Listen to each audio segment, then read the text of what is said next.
बधु नमस्कार। तो कन्या राशि वालों, ये सप्ताह 6 जुलाई से लेकर 12 जुलाई तक आपके लिए अद्भुत लाभ लेकर आने वाला है। ग्रहों ने कुछ ऐसी चाल चली है, गुरु, बुध, शुक्र और शनि का ऐसा शानदार कॉम्बिनेशन बना है कि आपके जीवन में घटित होंगी 3 बेहद शानदार घटनाएं। लेकिन दिया तले अंधेरा होता है बंधुओं, एक नकारात्मक घटना भी आपके जीवन में बहुत बड़ी ठेस पहुंचाने जा रही है। संपूर्ण राशिफल पूरे विस्तार के साथ आपको बताने जा रहे हैं। कार्यक्रम को पूरा देखना है, अंत तक देखना है। हर बात आपके जीवन से जुड़ी हुई है, बेहद महत्वपूर्ण है, बिल्कुल भी इसे मिस नहीं करना है।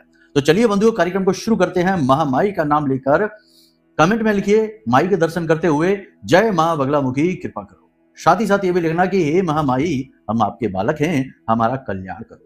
बंधुओं, एक चीज याद रखना कि समय हमेशा उसी का साथ देता है जो लगातार प्रयास और अभ्यास करता रहता है, लेकिन धैर्यवान भी बनकर ठहरा रहता है, इंतजार करता है कब उसका भाग्य उदय होगा, कब ग्रह उसके साथ आएंगे। तो उसकी वही दिन रात की मेहनत अचानक से फल प्रतिफल का भंडार खोल देती है। तो ऐसा ही कुछ इस सप्ताह भी हो सकता है। बस सारा ध्यान अपने इस राशिफल कार्यक्रम पर दीजिए। एक चीज और बंधुओं की, यह जो राशिफल कार्यक्रम है यह चंद्र राशि पर आधारित है। कन्या राशि के लिए है, वर्गो साइन है, चंद्र साइन है, मून साइन बोलते हैं। अब यदि ऐसे में आपको अपने व्यक्तिगत जीवन के बारे में जानना हो तो अपनी कुंडली का आकलन करा सकते हैं, नंबर वीडियो में दिया गया है।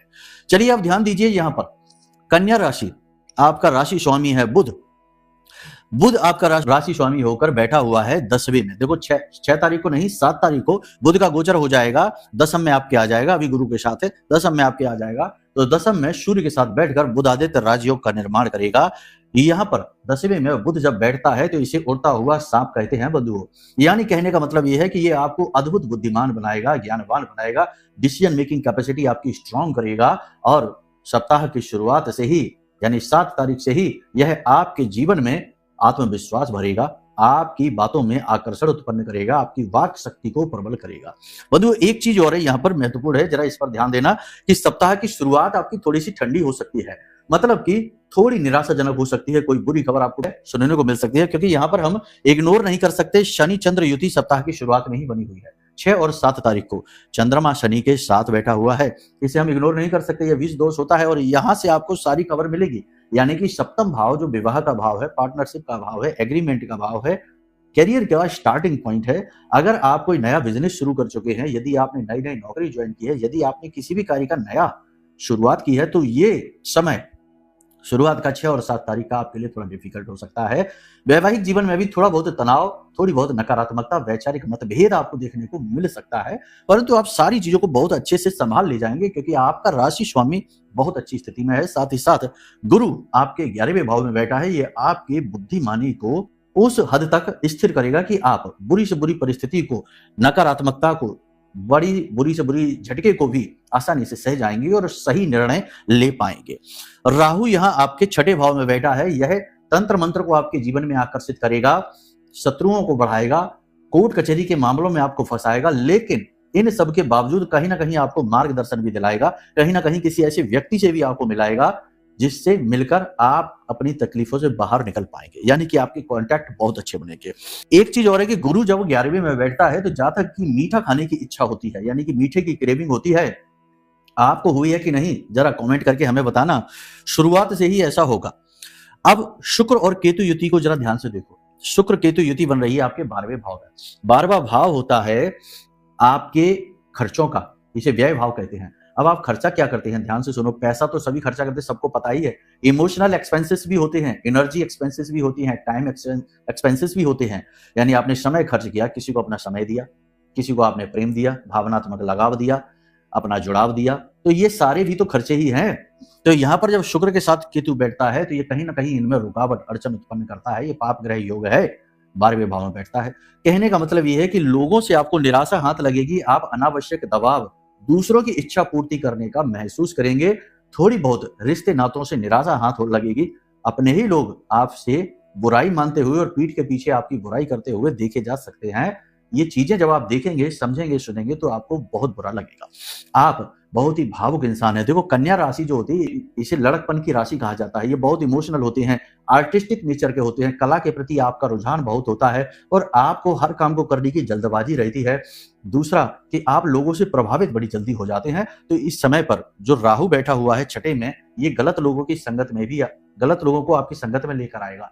यहाँ पर ये जो गलत लोग हैं ये आपके साथ षड्यंत्र कर सकते हैं, आपके पैसे को और आपके रिसोर्सेस को दुरुपयोग कर सकते हैं। ठीक है, बाकी मंगल जो बैठा है नवम में, ये आपको शत्रु से लड़ने की क्षमता देगा, आपकी इम्यूनिटी को भी स्ट्रांग करेगा और धर्म के प्रति आपके रुझान को बढ़ाएगा।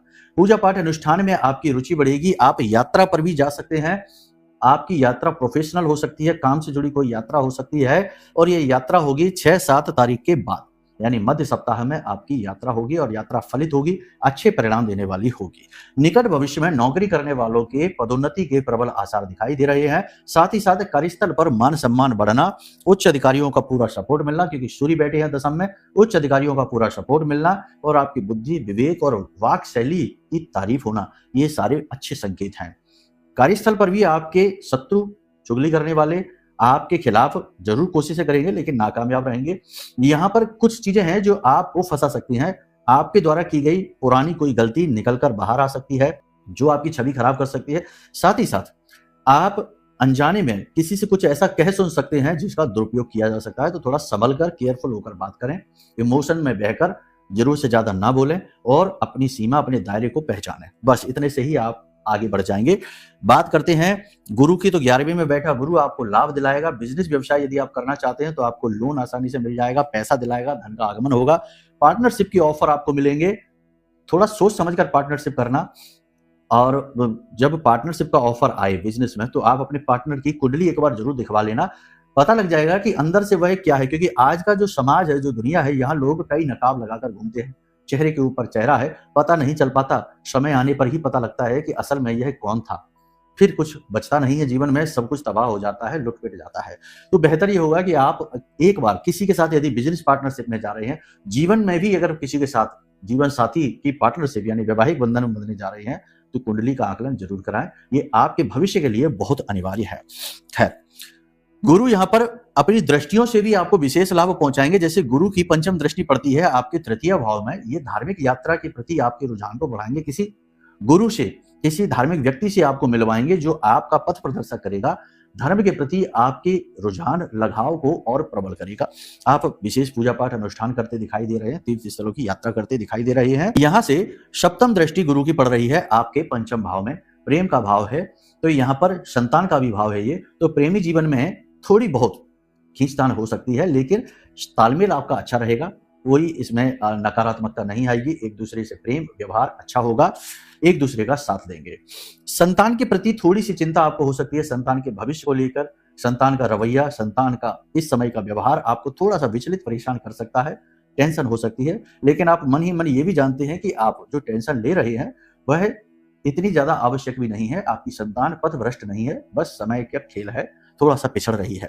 खैर, यहां पर देखा जाए तो आपके डिसीजन मेकिंग कैपेसिटी को भी, यानी आपकी नॉलेज को, ये ज्ञान का भी भाव होता है, तो आपके नॉलेज को यहां से गुरु की दृष्टि जब पड़ रही है तो ये आपके डिसीजन मेकिंग कैपेसिटी को भी बहुत स्ट्रांग बनाता है। इस समय ना केवल आप खुद अपने जीवन के बारे में महत्वपूर्ण निर्णय लेंगे, इस समय पर ना केवल आप अपने जीवन और करियर के बारे में महत्वपूर्ण निर्णय लेंगे बल्कि दूसरों को भी सलाह देंगे और उनको भी आपके डिसीजन से, आपकी सलाह से बहुत लाभ मिलने वाले हैं। शिक्षा के क्षेत्र में आप बहुत अच्छा प्रदर्शन करने वाले हैं अगर आप स्टूडेंट हैं तो। इस समय और काल पर देखा जाए तो स्त्रियों के लिए अगर कहा जाए तो कन्या राशि की स्त्रियों को 2-3 तरीके की समस्याएं हो सकती हैं।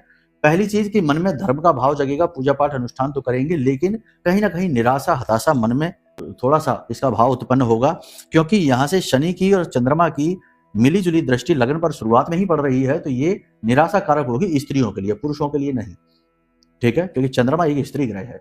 दूसरा कि किसी प्रकार के रोग, महिलाओं से जुड़े हुए रोग परेशान कर सकते हैं। बाकी सप्ताह जैसे जैसे आगे बढ़ेगा तो महिलाओं की स्थिति सुधरती चली जाएगी। परिवार में आपको देखना होगा, माँ की स्वास्थ्य सेहत का विशेष ख्याल रखना होगा। साथ ही साथ पिता से किसी बात को लेकर अनबन हो सकती है। फिलहाल जो भी स्थितियां हैं इन सबका अगर हम कंक्लूजन निकालें, निष्कर्ष निकालें तो 3 बातों में निष्कर्ष निकलता है। पहला ये कि आप अपने काम पर सबसे ज्यादा फोकस करिए, ये समय है कि आप अपनी उन्नति करें, आगे बढ़ें। कोई भी बाधा नहीं है, कोई समस्या नहीं है, ग्रह अनुकूल है। एक चीज समझो कि जीवन में कभी भी ऐसी स्थिति नहीं होती कि जब सारे ग्रह अनुकूल हो जाए, कोई ग्रह प्रतिकूल हो ही ना। हमेशा कुंडली में, जीवन में कुछ अनुकूलता और कुछ प्रतिकूलता रहती ही है, बस स्तरों में अंतर होता है। तो इस समय आपकी कुंडली में अनुकूलता का स्तर बहुत अच्छा है, यानी आप कुछ कर सकते हैं। जैसे शुक्र केतु युति की बात करें तो विदेशों में रहने वाले लोगों के लिए ये बहुत फलित होगी। बिजनेस कर रहे हैं, उन्हें प्रॉफिट बढ़ेंगे, सेल्स बढ़ेगी। नौकरी कर रहे हैं, उनके प्रमोशन के, उन्नति के चांसेस हैं। बाकी देखो, अगर आप डीपली अपनी कुंडली को समझना चाहते हैं और कुछ आपके मन में प्रश्न है आपके जीवन के विषय में, तो उसके लिए आप अपना विशेष कुंडली का आकलन कराइए।